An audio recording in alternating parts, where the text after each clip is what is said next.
আপনার ফেসবুকের স্টোরি কেউ স্ক্রিনশট করতে পারবে না, কেউ স্ক্রিন রেকর্ড করতে পারবে না।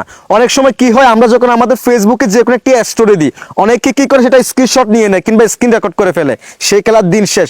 আজকের এই ভিডিওটি সম্পূর্ণ দেখে এই সিরিজটা করে রাখেন। এরপর থেকে আপনি যখন আপনার ফেসবুকের স্টোরিতে যে কোনো স্টোরি দিবেন, সেটা কেউ স্ক্রিনশট নিতে পারবে না এবং স্ক্রিন রেকর্ড করতে পারবে না। তো চলুন এই কাজটা আপনারা কিভাবে করবেন আমি আপনাদেরকে দেখিয়ে দিচ্ছি।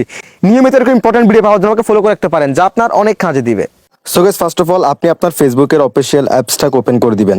অ্যাপসটাকে ওপেন করে দেওয়ার পর এখান থেকে 3 লাইন মেনু এই অপশনে ক্লিক করে দিবেন। এরপর এখান থেকে সেটিংসের এই অপশনে ক্লিক করে দিবেন। এরপর একটা স্ক্রল স্ক্রল করার পর এই যে দেখেন স্টোরিজ এই অপশনে ক্লিক করে দিবেন। এই অপশনে ক্লিক করে দেওয়ার পর এই যে দেখেন allow others to share your public stories to their own story, এটাকে ডিসেবল করে দিবেন। দেন সাথে সাথে একইভাবে এই অপশনটাকে ডিসেবল করে দিবেন। আপনি যদি এখানে এসে এই দুটো অপশন ডিসেবল করে দেন, এরপর থেকে আপনি যখন ফেসবুকে কোনো স্টোরি দিবেন সেটা কেউ স্ক্রিনশট কিংবা স্ক্রিন রেকর্ড করতে পারবে না। That's it.